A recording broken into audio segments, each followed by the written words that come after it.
Ó Mãe Santíssima, intercedei por nós para que possamos bem compreender os ensinamentos de vosso Divino Filho, nosso Senhor e Salvador Jesus Cristo, e as explicações dos pais da Igreja. Ó Virgem Imaculada, ofereço-vos este trabalho e peço que abençoais aqueles que o ouvirem, e que seja para a maior honra e glória de Deus. Amém. Senhor onipotente, purificai o meu coração e os meus lábios.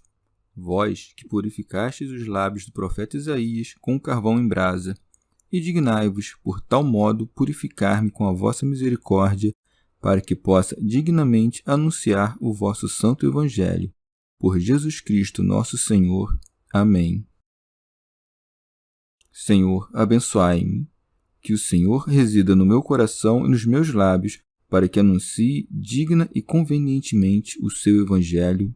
Amém. Evangelho de Nosso Senhor Jesus Cristo, segundo São Lucas. Profissão de fé de Pedro. Certo dia, ele orava em particular, cercado dos discípulos, aos quais perguntou: Quem sou eu no dizer das multidões? Eles responderam: João Batista. Outros, Elias. Outros, porém, um dos antigos profetas que ressuscitou. Ele replicou: E vós, quem dizes que eu sou? Pedro então respondeu: O Cristo de Deus. Ele, porém, proibiu-lhes severamente de anunciar isso a alguém. Primeiro anúncio da paixão. Jesus disse: É necessário que o Filho do Homem sofra muito, seja rejeitado pelos anciãos, chefes dos sacerdotes e escribas, seja morto e ressuscite ao terceiro dia. Comentários dos pais da Igreja. São Cirilo. Nosso Senhor abandonara a multidão, pusera-se a sós e consagrava esse tempo livre à oração. Por isso está dito: certo dia ele orava em particular, cercado dos discípulos. Dava-se assim como modelo para seus discípulos, ensinando-lhes a fácil prática dos seus ensinamentos.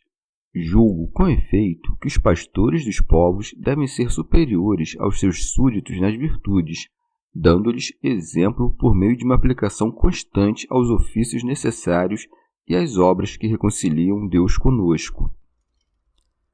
São Beda. Os discípulos estavam juntos do Senhor, mas ele, mesmo assim, orava sozinho para o Pai. É que os santos podem unir-se ao Senhor pela fé e pelo amor, mas apenas o Filho pode penetrar os segredos do desígnio paterno. Em qualquer lugar que esteja, Nosso Senhor reza sozinho, porque o desígnio de Deus é inalcançável às preces humanas, e não pode ninguém participar junto com Cristo das profundezas de Deus. São Cirilo. Essa dedicação à oração podia confundir os discípulos. Afinal, viam agora rezar como homem aquele que tinham visto realizar milagres com autoridade divina. É para dissipar, pois, esta confusão que lhes faz a pergunta, não porque não ignorasse os louvores recolhidos entre o povo, mas para apartá-los das opiniões da multidão e infundir-lhes a verdadeira fé. Por isso segue: aos quais perguntou: Quem sou eu no dizer das multidões? São Beda. É com muita beleza que o Senhor, a fim de sondar a fé dos discípulos, pergunta-lhes primeiro o parecer das multidões, para que a confissão deles não fosse formada pela opinião do povo, mas fundada no reconhecimento da verdade, e para que cresce no que viram e não, como Herodes, se deixassem abalar pelo que ouviram. Santo Agostinho. Pode ser que te abale o fato de que Lucas tenha dito que o Senhor perguntou a seus discípulos quem os homens diziam que ele era, logo depois de falar que ele estava sozinho e que junto dele se encontravam os discípulos, ao passo que Marcos diga que ele lhes perguntou isto no caminho. Mas isto só abala quem nunca orou a caminho. Santo Ambrósio. Não é insignificante a opinião das multidões que os discípulos relatam. Eles responderam: João Batista, que eles sabiam fora degolado. Outros, Elias, que eles criam que haveria de vir. Outros, porém, um dos antigos profetas que ressuscitou. Mas deixo para a sabedoria de outro investigar estas palavras, pois, se a Paulo apóstolo bastou não saber coisa alguma senão Jesus Cristo e este crucificado, por que haveria eu de desejar saber outra coisa senão Cristo? São Cirilo. Percebe a elegância das perguntas. Primeiro os leva a falar dos louvores externos, para em seguida arrancá-los de seus espíritos e produzir neles a verdadeira opinião. Por isso, depois que os discípulos falam a opinião do povo, pergunta a opinião deles mesmos ao acrescentar. Ele replicou: E vós, quem dizeis que eu sou? Quanta eminência neste e vós! Distingue-os dos outros para que não se deixem levar pelas opiniões do povo, como a dizer: E vós, que selecionei e chamei para o meu apostolado, vós, testemunhos dos meus milagres, quem dizeis que eu sou? Pedro antecipa-se aos demais, faz-se a boca de todo o colégio apostólico, não consegue conter os discursos do amor divino e professa sua fé. Pedro então respondeu: O Cristo de Deus. Não diz apenas que ele é Cristo de Deus, mas o Cristo de Deus, com artigo. E por isso, em grego, lemos ton Christon, pois muitos receberam a unção divina e foram chamados de Cristo em vários sentidos. Alguns foram ungidos reis, outros foram ungidos profetas. Nós mesmos, ungidos através de Cristo com o Espírito Santo, obtivemos também o nome de Cristo. Mas apenas um é o Cristo de Deus e do Pai, pois apenas ele, em certo sentido, tem por Pai aquele que está nos céus. Deste modo, não há nenhuma discordância entre o que diz Lucas e o que diz Mateus, em cujo relato Pedro diz: Tu és o Cristo, o Filho do Deus vivo. Lucas apenas usou-se de maior concisão, chamando-lhe o Cristo de Deus. Santo Ambrósio. Neste nome sozinho está expressa a divindade, a encarnação e a fé na paixão do Senhor. Abarca tudo, portanto, quem fala a natureza de Cristo e seu nome, que resume todas as suas virtudes. São Cirilo. Deve-se notar, porém, que Pedro, com muita prudência, confessou ser apenas o Cristo, em oposição aos que se atrevem a dividir o Emanuel em dois Cristos. O Senhor, aliás, sequer lhes tinha perguntado quem era, na opinião dos homens, o Verbo divino, mas quem diziam eles que era o Filho do homem. Pedro logo confessa que ele é o Filho de Deus.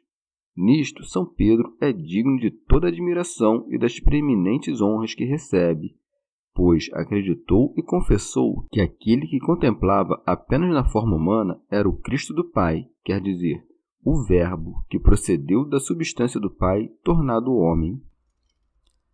Santo Ambrósio. O Senhor Jesus Cristo não quis, naquela hora, proclamar a sua divindade para não causar comoção pública, e por isso segue. Ele, porém, proibiu-lhes severamente de anunciar isso a alguém, para assim enganar o príncipe deste mundo, afastar a ostentação e ensinar a humildade. O próprio Cristo, portanto, não quis gloriar-se, e tu, que sequer nasceste de linhagem nobre, te glorias do quê? Queria também Nosso Senhor evitar que os discípulos, ainda grosseiros e imperfeitos, fossem esmagados sob o peso de tamanha pregação. São proibidos, portanto, de anunciar que ele é o Filho de Deus, para que o anunciem depois de crucificado. São João Crisóstomo. Em boa hora, Nosso Senhor proibiu que dissessem a alguém que ele era o Cristo, até que, afastada qualquer ocasião de escândalo e consumado o suplício da cruz, pudessem imprimir habitualmente nas almas dos seus ouvintes a verdadeira opinião a seu respeito. Pois o que uma vez cria raízes, mas logo é arrancado, dificilmente se firmará caso venha a ser plantado novamente. Já o que, uma vez plantado, permanece imóvel, cresce e se torna robusto com facilidade. Pois se Pedro, apenas de ouvi-lo, se escandalizou, o que sofreriam os outros se ouvissem que ele é o Filho de Deus, porém o vissem crucificado e escarrado? São Cirilo. Era necessário, portanto, que os discípulos o anunciassem a toda a terra. Este, afinal, era o dever dos escolhidos por Cristo para o ministério apostólico. Mas, como atesta a própria Sagrada Escritura, todas as coisas têm o seu tempo.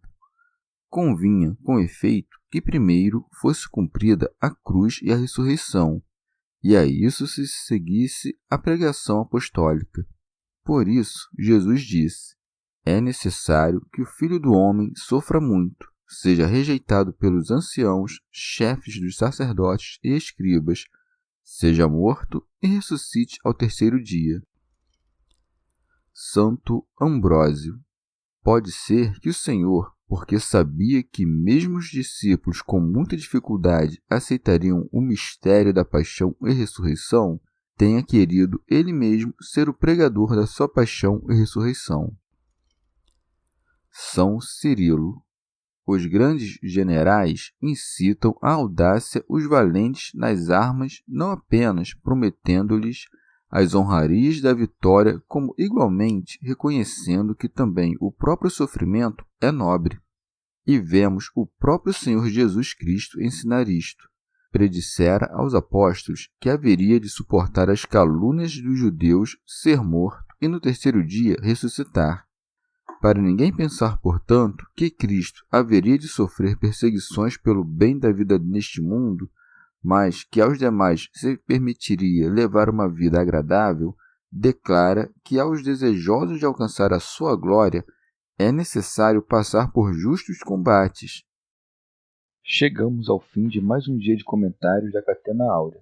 Muito obrigado por ficarem até aqui, que Nossa Senhora derrame suas graças sobre nós e até amanhã.